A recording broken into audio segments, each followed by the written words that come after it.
Good morning friends, welcome to R K ethical knowledge. दोस्तों, आज के समय में ज़्यादातर लोग नौकरी छोड़कर किसी न किसी तरह का बिजनेस स्टार्ट करना चाहते हैं, लेकिन हम जानते हैं कि बिजनेस में रिस्क ज़्यादा होता है, तो वही बिजनेस में मुनाफा भी ज़्यादा होता है। किसी भी बिजनेस को स्टार्ट करना और उस बिजनेस को सफल बनाना, ये दोनों अलग अलग बातें हैं। बिजनेस शुरू करना आसान है, लेकिन उससे पैसे कमाना बहुत मुश्किल है। कई लोग जोश जोश में पैसे इन्वेस्ट करके एक छोटा सा बिजनेस स्टार्ट तो कर लेते हैं, लेकिन वह उसे लंबे समय तक नहीं चला पाते हैं। जब नुकसान ज्यादा होने लगता है तो वो उसे बंद कर देते हैं। एक सफल बिजनेसमैन बनने के लिए और एक सफल बिजनेस चलाने के लिए हमें तीन चीजों की जरूरत पड़ती है। नंबर वन, जिस भी बिजनेस में आप जाना चाहते हो, जो भी काम आप स्टार्ट करना चाहते हो, उसमें आपको फुल नॉलेज होनी चाहिए। उसमें आपको ABCD तक पता होना चाहिए कि इसमें मैं कैसे आगे जा सकता हूँ। नंबर दो, आप जो है हार्ड वर्किंग इंसान होने चाहिए। ऐसा नहीं होना चाहिए कि आप जो है मालिक बन गए। आपको जो है एक एम्प्लॉय की तरह ही काम करना चाहिए फर्स्ट स्टार्टिंग डे में, और आपको जो है सारी चीजों को ऑब्जर्व करना चाहिए। नंबर तीन है कि आपको जो है सही मार्केटिंग स्ट्रेटजी होनी चाहिए आपके पास। आपने प्रोडक्ट बना लिया, आपके पास सारी चीज है, लेकिन आपने अगर सही marketing strategy, good marketing strategy apply नहीं की, तो आपका बिजनेस नहीं चल सकता है। तो आपको जो तीन चीजों का ध्यान रखना है: knowledge, hardworking and marketing strategy. आज हम एक मोटिवेशनल स्टोरी के द्वारा जानेंगे कि हम कैसे एक सक्सेसफुल बिजनेसमैन बन सकते हैं, और हम जब कोई बिजनेस स्टार्ट करते हैं तो हमें किन चीजों का ध्यान रखना चाहिए। दोस्तों, इससे पहले कि आप वीडियो में खो जाओ, अगर आप हमारे चैनल पर न्यू हो तो हमारे चैनल को सब्सक्राइब और लाइक करना ना भूलें, क्योंकि आर के एथिकल नॉलेज पे आपको ऐसी ही मोटिवेशनल स्टोरी और ऐसी ही सक्सेसफुल एंड नॉलेजेबल चीजें आपको मिलती रहेंगी। एक सफल बिजनेसमैन कैसे बने? दोस्तों, ये कहानी है गांव के एक किसान की, जिसका नाम महेश था। महेश के पास कई सारे बड़े बड़े खेत थे, जिसमें वो फसल किया करता था, और उसकी फसल हमेशा अच्छी होती थी। उसे बाजार में बेचकर वह मुनाफा भी बहुत ज्यादा कमाता था, और धीरे धीरे महेश जो है उस गांव का सबसे धनी व्यक्ति बन जाता है। उसने खेती करने के लिए कुछ मजदूर भी रख लिए थे, और खेतों की जुताई के लिए ट्रैक्टर भी खरीद लिए थे, और खुद घर में रहकर आराम करने लगा। महेश ने अपने खेतों की सारी जिम्मेदारी दूसरों को सौंप दी। खेतों में क्या हो रहा है, कौन सी फसल हो रही है, उन सब चीजों पर उसने ध्यान देना छोड़ दिया था। शुरुआत में सब कुछ ठीक रहा। मजदूरों ने भी अपना काम अच्छा किया।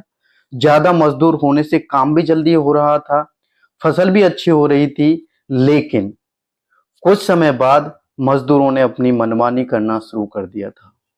वह ना फसल टाइम पर लगाते थे, और ना सिंचाई टाइम पर करते थे, और ना ही फसल से वह घास वगैरह निकालते थे। जब फसल कम होती थी तो वह अपने मालिक को बोलते थे कि मौसम खराब होने की वजह से फसल जो है अच्छी नहीं हो रही है। इन सब चीजों से उनका मालिक भी जो है मान लेता था, ये सारी चीजें होने से ही फसल नहीं हो रही है। चीजें ऐसी ही चलती रही, और धीरे धीरे महेश की खेती बंजर होने लगी। महेश भी सोचता कि मौसम की वजह से ये सारी चीजें हो रही हैं, और वह अपने खेतों की तरफ जाता भी नहीं था। उसने भी जाना छोड़ दिया था कि अब खेती बाड़ी में कुछ नहीं रखा है। एक दिन एक घटना घटती है। एक दिन उस गांव में एक दूसरा व्यक्ति आता है, जिसका नाम भोला था। भोला को खेती करने का बहुत शौक था। भोला को खेती करने के लिए एक जमीन चाहिए थी, तो किसी ने उसे महेश के बारे में बताया। भोला महेश के पास गया और बोला कि आपके पास कुछ खेत बंजर पड़े हैं, वह खेत आप मुझे दे दीजिए, उसके बदले मैं आपको हर साल पैसे देता रहूंगा। महेश उसकी बात मान लेता है और उसको अपने 3 खेत दे देता है। भोला ने महेश के खेतों में फसल लगाना शुरू कर दिया, और भोला बहुत मेहनती था। वह बाहर से मजदूर लाकर खेती किया करता था, और खुद भी सारा दिन उनके साथ लगा रहता था। अपनी फसल का ध्यान खुद रखता था, और समय पर उसमें दवा डालना, खाद डालना, और समय पर पानी देना, फसल से घास निकालना, ये सब काम वह खुद ही करता था। 3 साल बीत गए और भोला ने महेश के 3 खेतों से बहुत सारा धन कमा लिया था, क्योंकि उसकी फसल हर साल अच्छी होती थी। वहीं दूसरी तरफ महेश की फसल हर साल बेकार होती गई और महेश पर लोगों का कर्जा हो गया था। हालात इतने बिगड़ गए थे कि लोगों का कर्ज चुकाने के लिए महेश ने अपने खेत तक को बेचने को मजबूर हो गया था। यह बात जब भोला को पता चलती है तो वह महेश के पास जाता है और उससे बोला कि आप मुझे खेती करने के लिए अपने सारे खेत दे दीजिए और उनके बदले जो पैसा मैं आपको दूंगा उससे आप अपना कर्जा चुका दीजिए।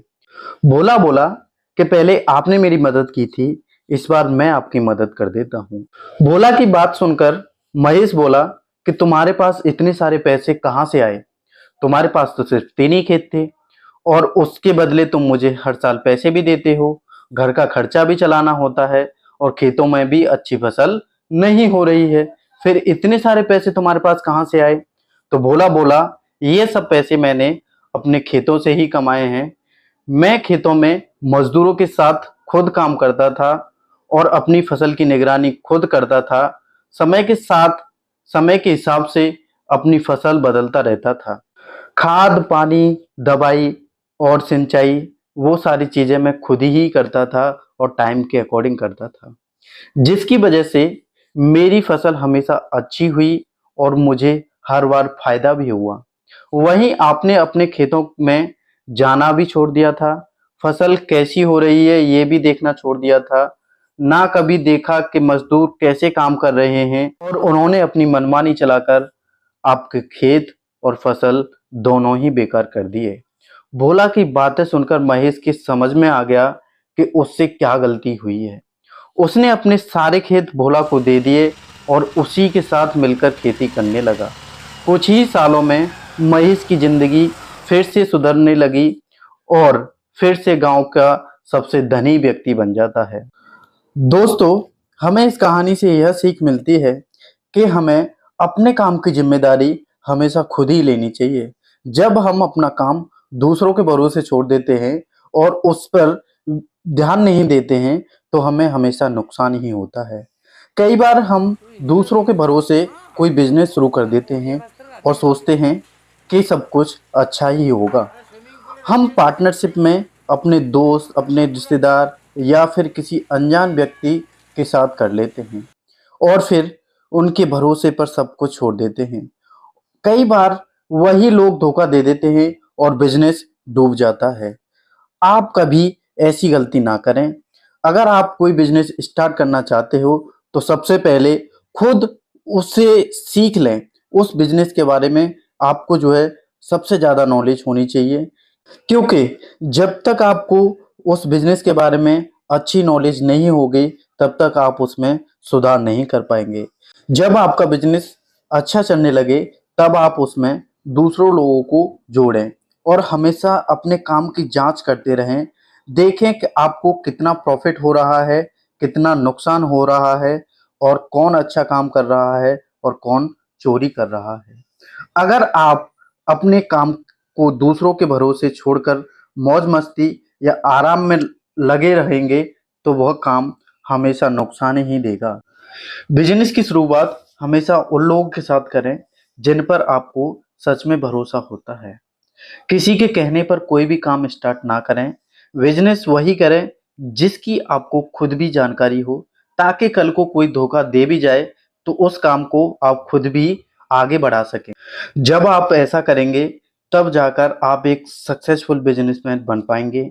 तो दोस्तों, आज के लिए इस वीडियो में इतना ही। आपको यह कहानी कैसी लगी हमें कमेंट करके जरूर बताएं। Thank you so much.